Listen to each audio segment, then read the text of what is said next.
사랑하는 여러분, 오늘 추수감사주의를 맞아서 이렇게 또 예배를 드리니까 그 어느 때보다도 더 은혜가 넘치는 것 같습니다. 여러분, 우리가 아무리 험하고 힘든 인생을 살았고 또 지금 살아가고 있다고 할지라도 여기까지 온 것이 다 하나님의 은혜인 줄 믿고 감사할 수 있는 우리가 될 수 있기를 주님의 이름으로 축복합니다. 그런 의미에서 오늘 추수감사주의를 맞아서 감사에 관한 설교를 준비를 어떤 걸 할까 생각을 하다가 오늘 이 시편 23편 말씀으로 사망의 골짜기에서도 감사라는 제목으로 말씀을 전하도록 하겠습니다. 여러분, 오늘 이 시편 23편 이 시는 시편의 진주다. 최고의 시편으로 꼽히는 그런 시입니다. 파란만장한 인생을 살았던 다윗이 그의 인생 말년에 적은 시입니다. 여러분, 우리가 알다시피 다윗은 정말로 거칠고 험한 인생을 살았던 사람입니다. 그 삶 자체가 결단코 순탄치만은 않았던 것 우리가 너무나 잘 알고 있습니다. 여러분, 이탈리아 로마 가보셨습니까? 이탈리아 로마에 가보면은 세계적으로 유명한 조각품들이 많이 있습니다. 그 중에서 가장 유명한 것 중에 하나가 바로 미켈란젤로가 조각한 다비드상입니다. 다비드, 즉 다윗을 조각해 놓은 상인데요. 이 걸작품은 미켈란젤로가 1501년에서부터 1504년까지 4년에 걸쳐서 제작했다고 합니다. 그런데 이 다비드상에 얽힌 에피소드가 몇 가지인데 그중 가장 유명한 것 중에 하나가 이 조각에 사용된 대리석 있지 않습니까? 이 대리석, 이 돌 원석을 맨 처음에 고를 때 미켈란젤로가 일부러 상처나고 흠있고 이렇게 험악한 그런 대리석 돌을 골랐다고 합니다. 그 이유는 다윗의 인생 자체가 흠이 많고 거칠고 고난이 많았기 때문에 미켈란젤로는 일부러 그런 원석을 찾아서 다윗상을 조각했다고 합니다. 저는 이런 미켈란젤로의 이런 통찰력에 일리가 있다라고 생각합니다.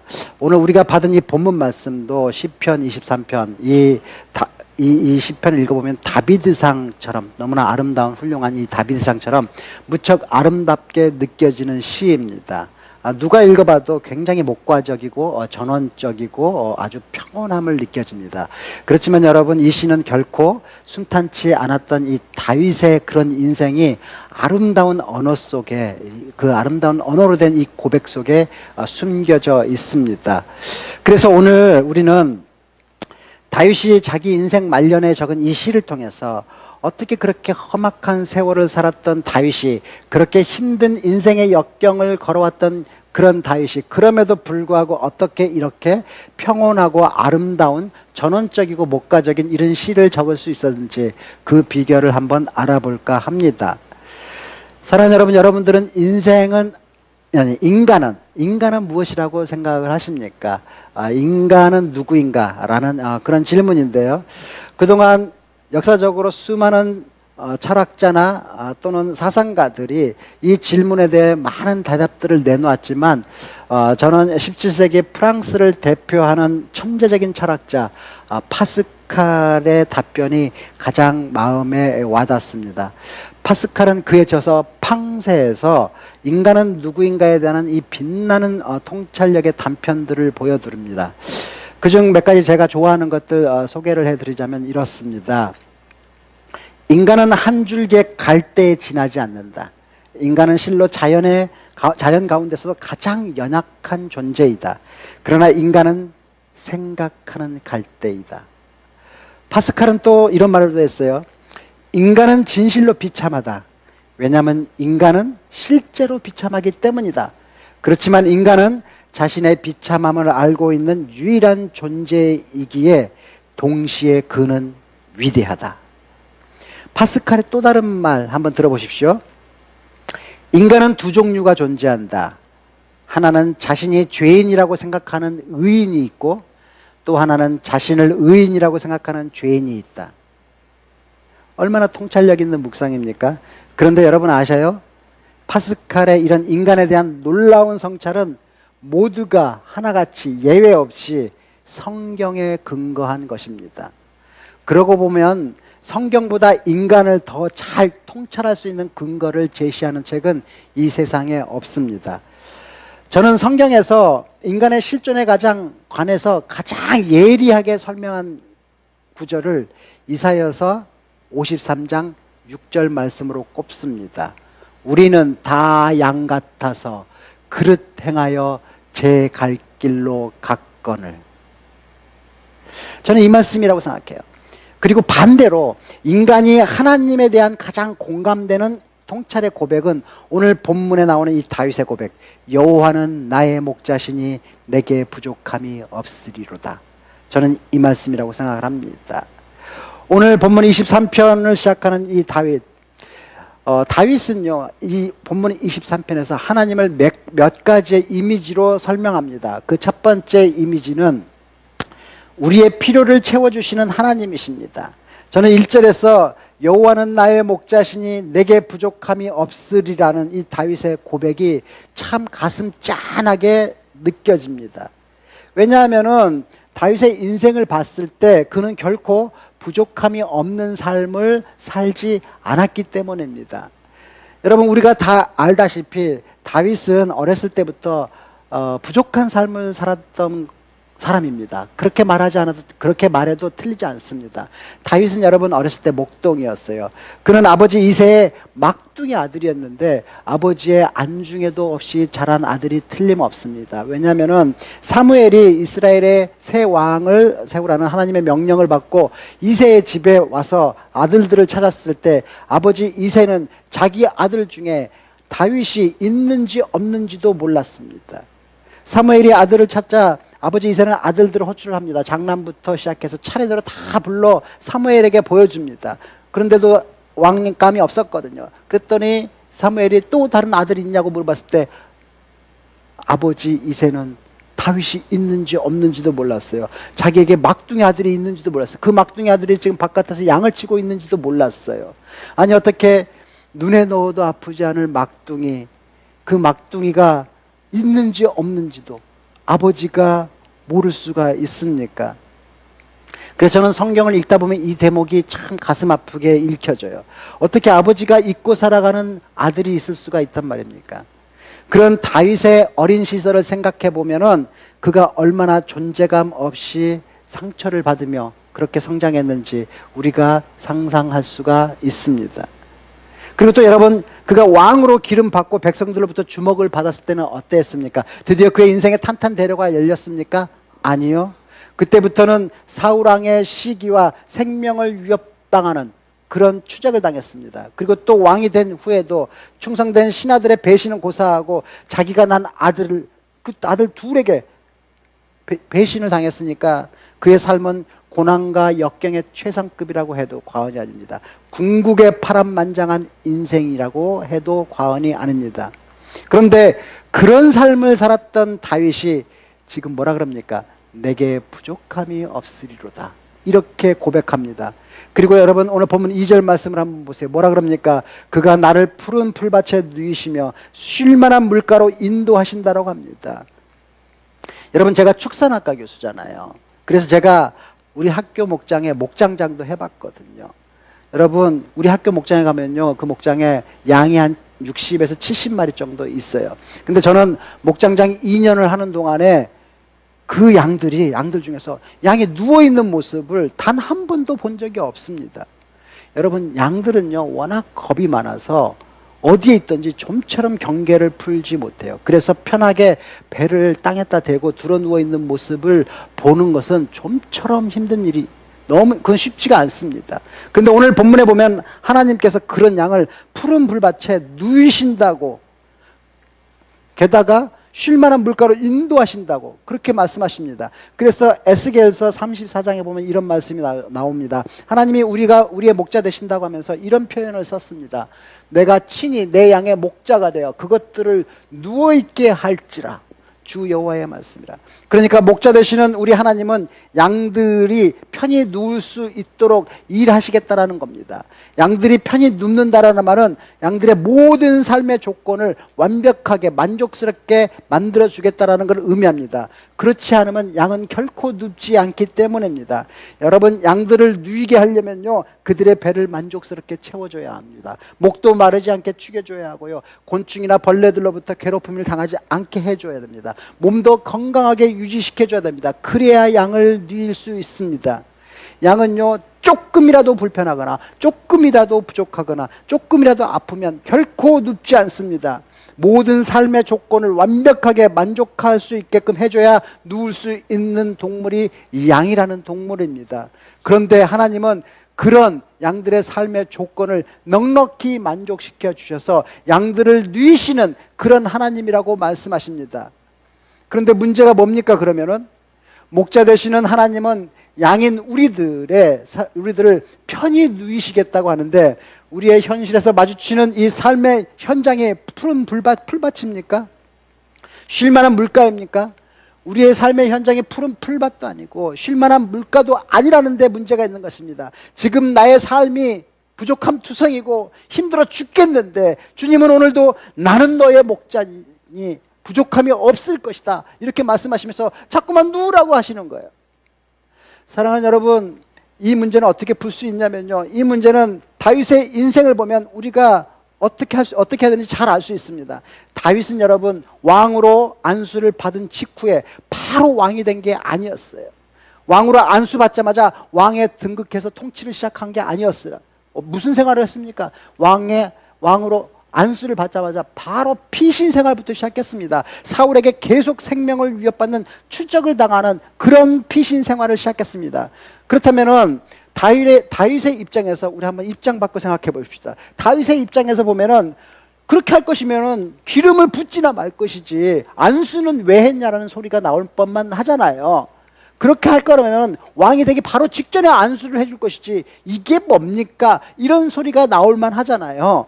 그런데 여러분, 이런 다윗의 삶을 이렇게 쫙 보면, 다윗의 삶을 우리가 보잖아요. 보면은 마치 출애굽한 이스라엘 백성들의 삶과 아주 흡사하다는 걸 알 수 있습니다. 그리고 또 예수 그리스도의 삶과도 많이 닮아 있다라는 것을 우리가 알 수 있습니다. 여러분, 출애굽한 이스라엘 백성들이 하나님이 약속한 그 땅, 가나안 땅으로 들어가는 그 길 그렇게 멀지 않았습니다. 건강한 사람이라면요, 7일을 걸어가면 되는 거리였습니다. 넉넉히 잡아도 10일이면 출애굽해서 가나안까지 충분히 들어갈 수 있었습니다. 그런데 이스라엘 백성들이 7일이면 될 그 거리를 40년이나 광야 생활을 했습니다. 여러분, 1년 걸릴 거리를 무슨 일이 생겨갖고 2년 걸렸다 그러면은 그래도 그 정도는 우리가 이해할 만합니다. 그런데 7일이면 갈 거리를 40년 걸렸다 그러면은 이거는 뭔가가 좀 대단히 이상한 거잖아요. 이상해도 많이 이상한 거잖아요. 왜 하나님은 이런 이상한 일을 하셨을까요? 그 이유가 신명기 8장에 분명히 적혀 있습니다. 여러분, 신명기 8장 말씀입니다. 소름 돋는 말씀입니다. 뭐라 그러십니까? 내 하나님 여호와께서 이 40년 동안에 내게 광야의 길을 걷게 하신 것을 기억하라. 이는 너를 낮추시며 너를 시험하사 네 마음이 어떠한지 그 명령을 지키는지 지키지 않는지 알려 하심이라. 3절 말씀입니다. 너를 낮추시며 너를 줄이게 하시며 또 너도 알지 못하며 네 조상들도 알지 못하던 만나를 너에게 먹인 것은 뭐라고 그럽니까? 사람이 떡으로만 사는 것이 아니요 여호와의 입에서 나오는 모든 말씀으로 사는 줄을 네가 알게 하려 하심이라. 여러분, 우리를 푸른 풀밭에 누이시고 쉴만한 물가로 인도하시는 하나님을 우리가 막 이렇게 쫓아가는데 왜 내 삶은 항상 이렇게 어렵고 힘든 광야입니까? 그 이유가 뭡니까? 왜 그렇습니까? 성경이 오늘 우리에게 뭐라 그럽니까? 결론은 하나님이 우리의 풀밭이고 하나님이 쉴만한 물가라는 것을 가르쳐 주기 위함이라고 말합니다. 주님이 우리의 생명의 떡이시고 우리 주님이 생명의 샘인 것을 우리가 광야를 체험하면서 진정으로 깨닫게 된다는 것입니다. 그래서 여러분, 아주 현명한 엄마는요, 식사 전에 자기 아이들이 군것질 하는 거 그거 못하게 합니다. 달콤하고 맛있는 사탕이나 과자를 먹으려고 하는 그 아이들로부터 그 사탕과 과자를 뺏어버립니다.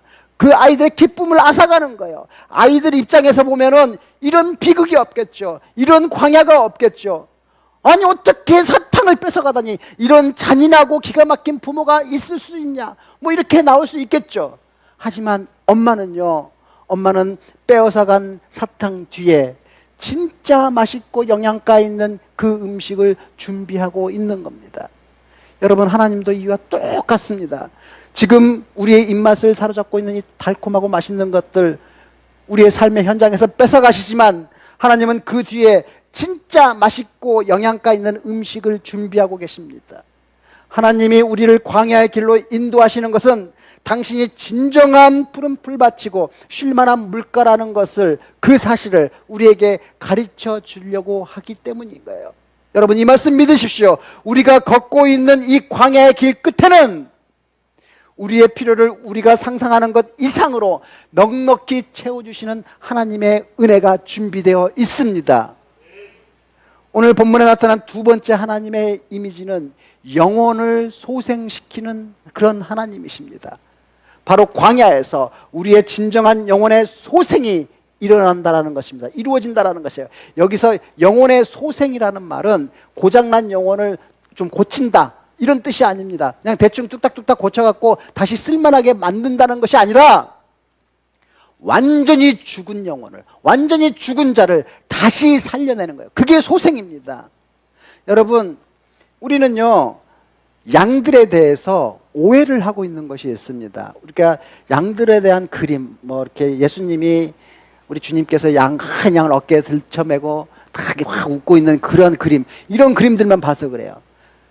우리가 양들에 대해서 오해하고 있는 것은요, 양들이 아주 하얗고 깨끗할 것이라는 것과, 그리고 또 양들이 성격이 아주 온순해서 말을 아주 잘 들을 것이라는 그런 착각이에요. 그래서 사람들은요, 양들을 직접 보면은 얼마나 실망하는지 모릅니다. 저도 맨 처음에 양을 봤을 때 그랬어요. 양들이요, 얼마나 지저분하고 얼마나 냄새가 나고 얼마나 더러운지 모릅니다. 그리고 또 양들이요, 얼마나 고집이 세고 얼마나 욕심이 많고 얼마나 진짜 지독히도 말을 안 듣습니다. 그런데요, 저는 그런 양들을 보면서 우리 인간들의 모습을 봅니다. 우리는 정말 그런 양들처럼 저마다 다들 깨끗한 척하지만, 오늘 저도 향수 뿌리고 나왔습니다. 아주 깨끗한 척하지만 조금만 가까이 가보세요. 조금만 가까이 가서 한번 들여다보세요. 인간처럼 더럽고 추잡하고 냄새나는 동물이 또 어디 있습니까? 얼마나 자기 욕심이 많은지, 인간이 얼마나 똥꼬집이 센지, 정말 나이가 들어가면 갈수록 남의 말은 결코 들으려고 하지 않습니다. 그런 인간들 보면요, 정말 절망입니다. 소망이 없습니다. 그런데 그렇게 절망이고 소망 없는, 완전히 죽은 것 같은 우리를, 그런 인간을 하나님은 소생시키길 원하십니다. 다시 살려내시길 원하십니다. 그래서 오늘 본문 4절 말씀에 보면은요, 내가 사망의 음침한 골짜기로 다닐지라도 해를 두려워하지 않을 것은 주께서 나와 함께 하심이라. 주의 지팡이와 막대기가 나를 안위하시나이다. 이렇게 나옵니다. 여러분, 사망의 음침한 골짜기를, 이거 성경 원어에서 보면요, 이게 뭐냐면 사실 아주 어두운 골짜기라는 의미예요. 이게 비교급으로 쓰는 표현이에요. 아주 어두운 골짜기. 즉 다시 말해서 인생의 가장 어두운 밑바닥을 얘기하는 거예요. 더럽고 추잡하고 냄새나는 양과 같은 우리의 인생의 현 주소를 지금 말하고 있는 것입니다. 영적 어두운 그림자가 짙게 드리워진 그런 상태를 말하는 것입니다. 사랑하는 여러분, 여러분은 이런 음침한 사망의 그림자가 드리워진 그런 경험을 가진 적이 있습니까? 우리 아까 점심시간에도 말씀드렸는데, 너무나 아끼고 사랑했던 사람을 먼저 보내면서 죽음, 그 사망의 그늘에 대해서 생각해 본 적이 있습니까? 내가 몸이 이상해서 병원에 가서 진찰을 받아 들어갔는데, 내가 암 선고를 받는다면 어떻게 될까? 이렇게 살면서 임박한 죽음의 그림자가 드리워지는 그런 경험해 본 적이 있습니까? 나는 원치 않는데 할 수 없이 또 죄를 짓고 마는 너무나도 연약한 나의 모습을 보면서, 야, 영적 죽음의 이 죄악의 길을 가고 있는 나 같은 사람, 이런 나 같은 사람도 다시 살 수 있을까? 이렇게 하는 정말 절망의 그림자가 드리워진 그런 경험 가진 적이 있으십니까? 여러분, 오늘 주님께서 말씀하십니다. 우리 하나님은 그렇게 죽음의 그림자가 드리워진 사람들을 소생시키는 하나님이라고 말씀하십니다. 우리가 여러분 어떻게 소생할 수 있습니까? 오늘 말씀에 그 힌트가 있습니다. 뭐라 그럽니까? 주께서 나와 함께 하심이라. 주의 지팡이가 막대기가 나를 안위하기 때문이다. 이렇게 말합니다. 여러분 생각해 보세요. 다윗이 어떻게 그런 성적 범죄와 사람을 죽인 그 교활한 살인죄로부터 다시 소생할 수 있었습니까? 이유는 딱 하나입니다. 그럼에도 불구하고 그래도 끝까지 하나님을 붙들고 늘어졌기 때문입니다. 죽자 사자 주님과 함께 하는 그 동행의 삶, 매일 주님 앞에 나가는 것, 그거 외에 다른 길이 없습니다. 이게 여러분 가장 간단하지만 어쩌면 너무너무 쉬운 것 같지만, 그래서 역설적으로 이게 가장 힘든 일일 수도 있습니다. 주께 나가는 거, 하나님 앞으로 나가는 거예요. 사랑하는 여러분, 그래서 한번 생각해 보세요. 오늘 여러분이 여러분의 삶에 사망의 음침한 골짜기에 있습니까? 그 사망의 음침한 골짜기에 있으면 여러분 죽지 마세요. 거기서 자기 신체 타령하면서 그냥 죽죽이 앉아서 죽지 마세요. 사망의 음침한 골짜기에서 죽을 힘을 다해 하나님 앞으로 나오십시오. 죽을 힘을 다해 예배의 자리로 나오십시오. 죽을 힘이 있으면 죽을 힘을 다해서 다시 기도의 무릎을 꿇으십시오. 여러분의 입술로 다시 찬양을 하십시오. 사랑하는 여러분, 우리는 때때로 교회에 오고 싶지 않을 때가 있어요. 예배 드리고 싶지 않을 때가 있는 거예요. 나에게는 더 이상 소망이 없고 나에게 무슨 새로운 인생이 펼쳐질 수 있을까, 이렇게 절망할 때가 있습니다. 그게 사망의 음침한 골짜기예요. 그러나 그런 사망의 음침한 골짜기에서 여러분 죽지 마세요. 죽을 힘을 다해서 하나님 앞으로 나오세요. 죽을 힘을 다해서 하나님 앞으로 나오면 하나님이 죽어가는 여러분의 영혼을 소생시켜 주십니다. 여러분, 이 약속 붙드십시오. 제가 아주 잘 알고 있는 친한 목사님 한 분 계시는데요, 이 목사님이 전도서 시절 때 일주일에 한 번 교회에서 설교할 수 있는, 새벽 기도에서 설교할 수 있는 기회를 주셨답니다. 일주일에 한 번. 그런데 새벽 기도이기 때문에 설교 시간이 짧잖아요. 하지만 어른들 앞에서 설교를 할 수 있는 유일한 기회이기 때문에 이 목사님은 최선을 다해서 설교 준비를 했답니다. 근데 여러분, 새벽 기도는 원래 그 교회 교인들만 오는 게 아니잖아요. 그 교회 주변에 있는 사람, 가까이 사는 그런 성도들도 오잖아요. 그런데 하루는 새벽 기도에 갔더니 자기가 모르는 분이 한 분이 오셨대요.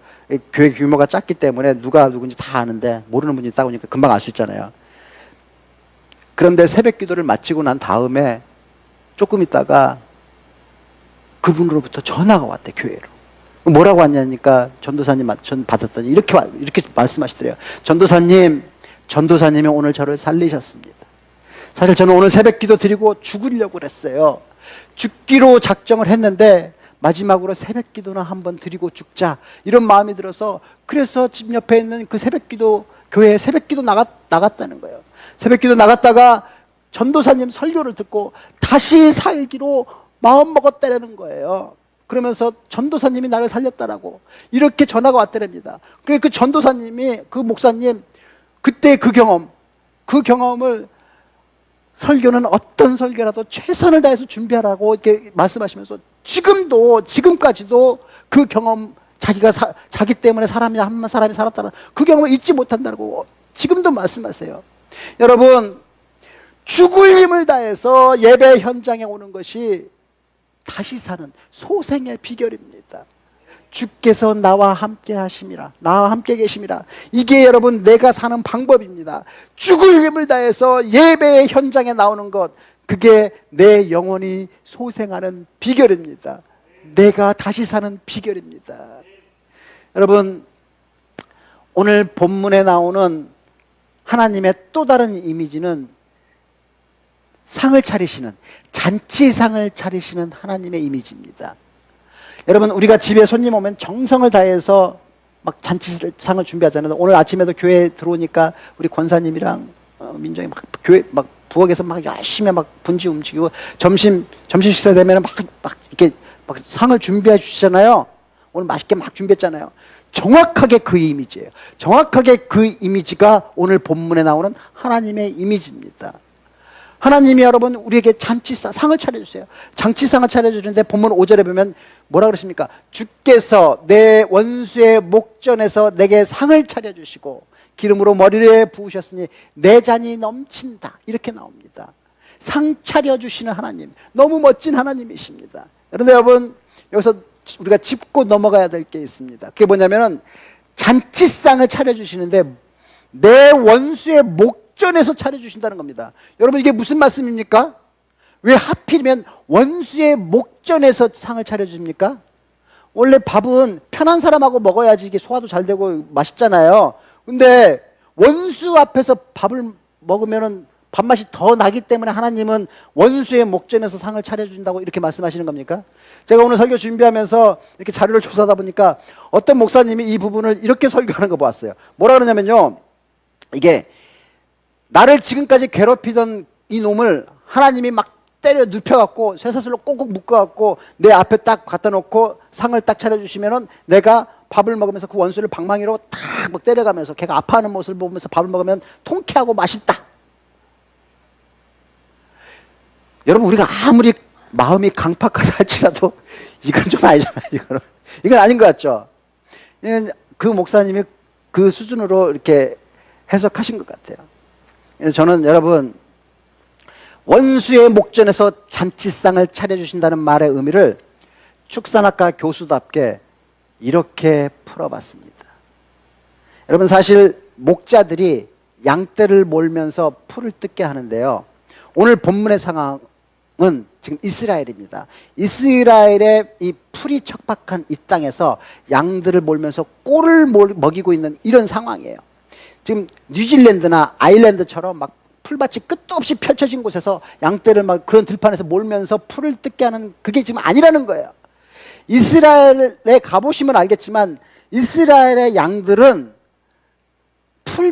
땅들이 척박해갖고 산을 타면서 풀을 먹습니다. 산 막 절벽 같은 걸 막 이렇게 타면서 풀을 뜯어 먹습니다.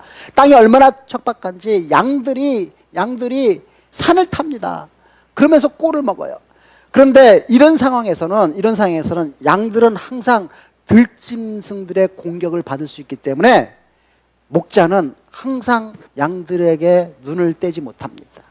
양들 주변에 원수들이 있기 때문이에요. 호시탐탐 양들을 잡아먹을 궁리라는 늑대, 승냥이, 코요테 뭐 이런 야수들이 주변에 맴돌기 때문이에요. 그러니까 양들이 풀을 먹는다고 지금 풀을 먹고 있는 이 상황에 위험이 사라진 게 아니라는 거예요. 원수들의 공격이 없어진 것이 아니라는 거예요. 원수들의 공격은 항상 우리 앞에 있는 거예요. 원수들이 목전에 있는 거예요. 원수들이 목전에 있지만 그런 위험천만의 순간이지만 그럼에도 불구하고 목자는 풀이 있는 곳으로 양떼를 몰고 와서 배를 채워준다라는 거예요. 사랑하는 여러분, 그러니까 원수의 목전에서 내게 상을 차려주신다는 말씀이 무슨 메시지냐면은 이런 뜻이에요.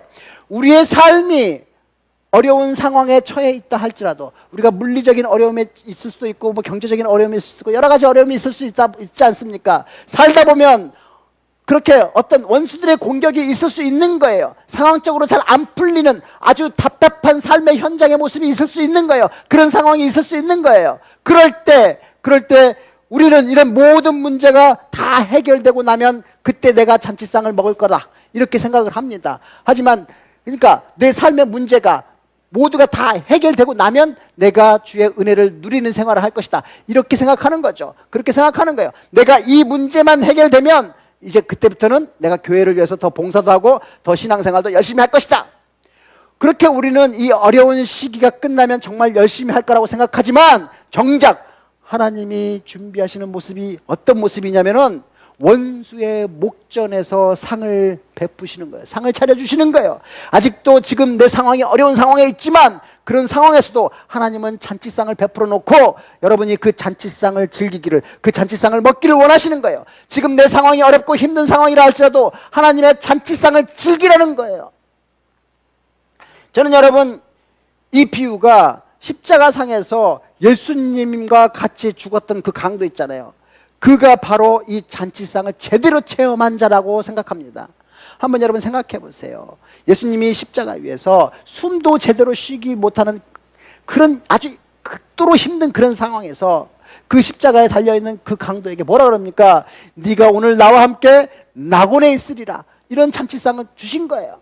여러분 십자가에 매달려 있는데 그렇게 힘든 상황에 있는데 네가 낙원에 오늘 함께 나와 함께 있으리라는 그 말이 무슨 의미가 있을까 싶겠지만 한번 생각해 보세요. 가장 힘들고 어려운 십자가의 고통 중에 있는데도 그 상황에서 이 강도는 자기 인생에서 가장 고귀한 상을 받은 거예요. 가장 귀한 상을 받은 거예요. 네가 나와 함께 낙원에 있으리라고 하는 이 엄청난 상, 이 상을 언제 받았어요? 인생에서, 자기 인생에서 가장 고통스러운 순간 십자가 위에서 그 상을 받은 거예요. 그러니까 여러분, 우리 하나님은 여러분의 삶에서 펼쳐진 문제의 상황을 다 종료시키고 난 다음에 그 어려운 문제, 그 복잡한 문제, 지금 나에게 얽혀있는 이 문제, 이거 다 끝내고 난 다음에 잔치상을 주시는 게 아니에요. 힘들고 어려운 순간에도 잔치상을 차려주시는 하나님이시라는 거예요. 지금 힘들고 어렵고 복잡한 그런 일 겪고 있다고 할지라도 너는 먼저 그의 나라와 그의 의를 구하라는 그 말씀 믿고 내 몸과 시간을 그 말씀에 투자하십시오. 은혜의 잔치상이 기다리고 있습니다. 그래서 주님은 이런 말씀을 하셨습니다. 요한복음 10장 10절에서 11절 말씀입니다. 뭐라 그럽니까? 내가 온 것은 양으로 생명을 얻게 하고 더 풍성히 얻게 하려는 것이다. 11절. 나는 선한 목자라. 선한 목자는 양들을 위하여 목숨을 버리니. 여러분, 우리 주님은 우리의 영혼을 소생시키시고 그렇게 살려놓고 끝내시는 분이 아니에요. 살려낸 우리를 잔치상으로 인도해서 더 풍성한 삶을 누리게 하시는 게 우리 주님의 뜻입니다. 선한 목자 되시는 우리 주님은 나를 위하여 생명을 내려놓으신 그런 분이십니다. 그래서 본문에 나오는 하나님의 마지막 이미지는 따라오시는 하나님이세요. 나를 추적하시는 하나님이세요. 본문 6절에 보면 뭐라 그럽니까? 내 평생의 선하심과 인자하심이 반드시 나를 따르리니. 반드시 나를 따르리니. 여기서 이 따른다는 말, 추적한다는 말입니다. 추적. 여러분, 일반적으로 우리가 누구누구를 뒤쫓고 따른 거, 추적하는 거, 이 말 별로 긍정적이지 않습니다. 지금 누가 나를 추적해오고 따라온다고 하면은 좋아할 사람 하나도 없습니다. 추적당한다는 말 자체가 부정적이고 기분 나쁜 말이에요. 여러분, 경찰이 여러분을 따라온다, 추적하고 있다. 기분 좋습니까? 내가 운전하고 가는데 경찰차가 뒤에서 나를 쭉 따라와, 추적해와요. 그럼 괜히 기분 나쁘고 괜히 불안하고 내가 뭐 잘못했나? 괜히 떨리고. 추적한다라는 말은 그 자체가 별로 좋지가 않아요. 스토커가 추적해오는 거 그거 즐기는 사람이 있습니까? 단 한 명도 없습니다. 다윗의 입장에서 생각해보세요. 다윗의 입장에서. 다윗의 인생에서 가장 듣고 싶지 않은 단어가 바로 이 추적이라는 단어일 거예요. 그 인생의 아픔, 다윗의 인생의 아픔은 추적당하는 거에서 나오는 거예요. 사울이 그를 평생 죽이려고 추적했고요. 그래서 다윗 맨날 피신생활을 했습니다. 자기 아들 압살롬도 다윗 죽이려고 막 추적했잖아요. 그러니까 다윗에게 있어서 추적이라는 말은 정말 생각하기도 싫은 악몽 같은 단어일 거예요. 그런데 그 추적이라는 다윗이 진짜 생각하기도 싫은 그 단어 추적이라는 단어를 다윗이 그의 인생 말미에 쓴 이 시편 23편에 추적이라는 단어를, 따라오는 단어를, 이 단어를 사용합니다. 다윗에게 있어서 추적이라는 단어는 정말 생각하고 싶지 않은 단어이지만 다윗의 인생 말미에 그의 인생을 정리하면서 뭐라 그럽니까? 그 단어를 쓰면서 하나님의 선하심과 인자하심이 내 평생 추적해왔다. 이렇게 고백합니다. 여러분, 존 파이퍼 목사님이라고 아주 훌륭한 목사님이 계시는데, 이 목사님이 오늘 이 본문 말씀을 이런 예화를 들어서 설명했는데 이게 제 마음에 다 와닿았어요. 어떤 예화냐면은 하나님의 이 선하심과 인자하심의 추적이 무엇인가를 설명해 주는 예화예요. 그 예화가 이런 내용이에요. 어떤 가난한 남녀가 서로 사랑하는 연인이었어요. 그리고 오랜 연애 끝에 가난했지만 드디어 결혼을 해서 신혼여행을 떠났습니다. 근데 가난하기 때문에 신혼여행이 무슨 비행기 타고 막 이렇게 호화로운 리조트로 이렇게 신혼여행 간 게 아니었어요. 그냥 남자가 타고 다니던 그 낡은 중고차, 그거 타고 그냥 라스베가스 한번 갔다 오는 걸로 그렇게 하고 그냥 털털털털 떠난 거예요. 왜 그런 거 있잖아요. 사랑하는 사람과 함께 가는데 내가 비행기를 타든 중고차를 타는 게 무슨 소용이 있냐, 이런 마음이었겠죠. 그래서 그 둘이서 그 중고차 달달달달 거리는 그 중고차 타고 드디어 딱 이렇게 신혼여행 가다가 라스베가스 가다가 어느 중간에서 어느 길에 호텔을 만나서 그 호텔에서 하룻밤을 이제 첫날 밤을 딱 보내고, 그리고 나서 이제 그 다음날 아침에 다시 이제 길을 떠나기 위해서 호텔 체크아웃 하려고 호텔 로비로 딱 나왔는데, 호텔 로비에 왔더니 사람들이 막 이렇게 뭉성성 모여 있는 거예요. 보니까 경찰들도 막 있는 거예요. 그래서 무슨 일이 났나? 이렇게 생각을 하고 이제 자기 체크아웃 빨리 하고 나가야지. 그래서 체크아웃 빨리 타고 체크아웃 하고 난 다음에 다시 이제 그 중고차 달달달달 그런 중고차를 타고 이렇게 나와가지고 고속도로를 이제 올라가가지고 고속도로를 타고 이제 쭉 라스베가스를 향해서 떠나고 있는데, 한참 가고 있는데 백미러로 보니까 뒤에서 경찰차가 추적해 오는 거예요. 막 사이렌을 앵앵앵앵앵 울리면서, 그러면서 경찰차가 막 추적해 오는 거예요. 그래서 참 이게 뭔 일이야, 신혼여행 떠나는데 경찰차가 쫓아오다니, 우리 결혼 생활에 먹구름이 낄 징조인가, 막 별별 생각이 다 들더랍니다. 그래서 아무튼 이제 경찰차가 차 세우라 그러니까 고속도로 갓길에 차를 딱 세웠대요. 그래서 이제 차를 세우고 운전면허증이랑 이제 꺼내야지 뭐, 그래가지고 지갑을 찾은 거예요. 주머니도 없고 가방 막 뒤지고 있는데 지갑이 없는 거, 지갑이. 그런데 드디어 경찰이 와가지고 딱딱딱딱 누르는 거야. 앞에 딱딱딱 누르는 거, 창문 내리라고. 근데 보니까 경찰이 지갑을, 여기 네 지갑? 그러는 거예요. 그래가지고 이게 뭔 일인가, 이게 어떻게 된 영문인가 물어봤더니, 이 신랑이 아침에 체크아웃 하면서 막 사람들이 웅성거리고 경찰이 있으니까 호텔 프런트 데스크에서 빨리 체크하고 나가려고 하면서 이 지갑을 프런트 데스크에다 그냥 놓고 그냥 나와버린 거예요. 근데 지금 옆에 경찰들이 막 있었잖아요. 한 경찰이 그거 본 거예요. 그 지갑을 놓고 간 거를.